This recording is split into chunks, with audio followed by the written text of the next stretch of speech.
Hi, it is near the end of July 2021. I'll show you what's been going on in our forest garden. You notice all the hay here. That's because once a year with meadow grass, when you let it grow long, you need to cut it. So I've just cut this patch here, leaving it to dry, and then we'll store it in net bags and use it to put around plants to protect them during the winter.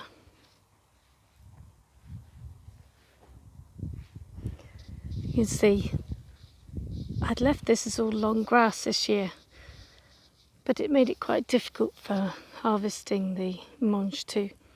So I've cardboarded it and we'll bark that.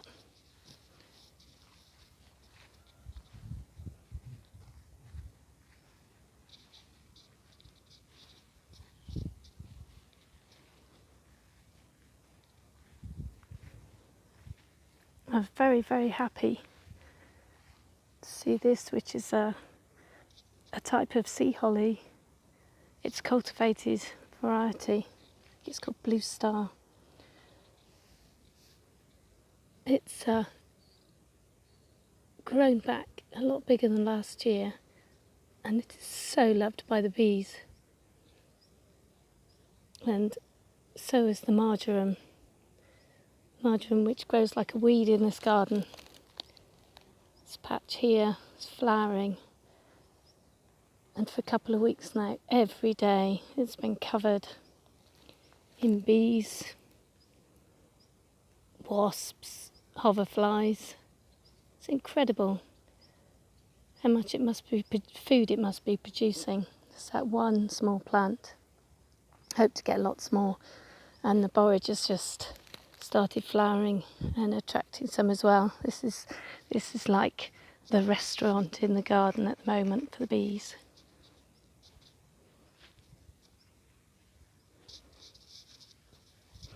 We're discovering that this patch of ground, the only thing that really seems to grow well in it are currant bushes. So we're going to put some more currant bushes in, just from cuttings this year.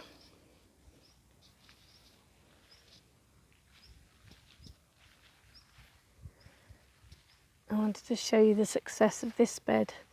It's not exactly I think it's called a lasagna bed over here, but it's where I put just sticks and then threw soil and things on.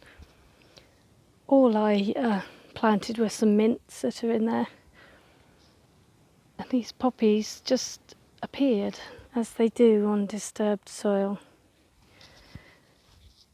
And the nasturtium here, which is mostly in the shade, it's got these, look at the size of these leaves, look at that. Incredibly huge, luxurious growth on this sort of hump in the garden. I think it's absolutely beautiful. I never imagined that this ugly little lump of soil could ever be so beautiful.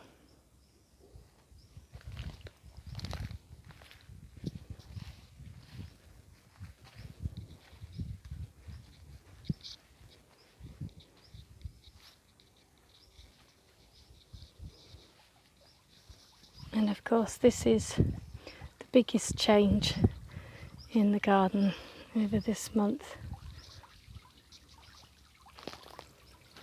Our pond, and we've started putting some plants around the edge.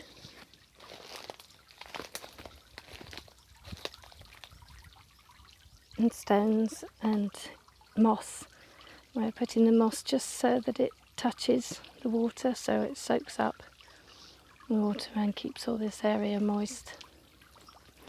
We did have yesterday, we saw for the first time, a little water boatman, but I can't see it on there today. And there's bird poo on the rock there, and I heard some splashing yesterday, so we know the birds are coming into here. And there's always wasps coming down to drink. So the wildlife is beginning to find it, which is wonderful. And sitting here, we get a different perspective on the garden.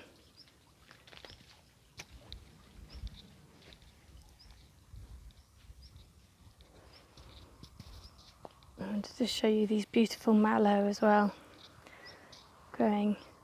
It's not a wild mallow, it's cultivated, but you can still eat every part of it. I've tried some leaves and I've tried some flowers. Haven't got a huge flavour to them, but they're very pretty in a salad.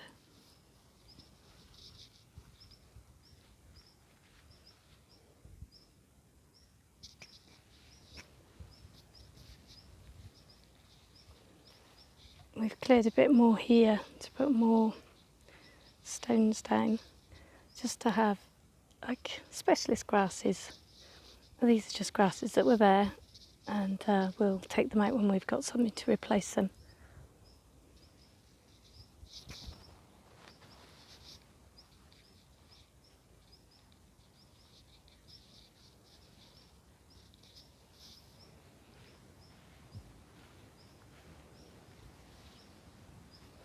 Patch is still looking wonderfully colourful.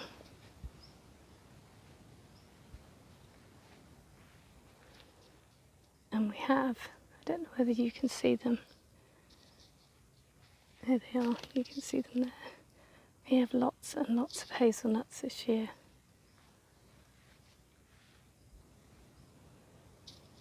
So we will be cutting all of this soon. But oh my, it's hard work. At the moment I'm using shears and we're hoping to get a scythe and learn the technique. So there we are. There's the forest garden update for this month. So I'll see you in about 4 weeks.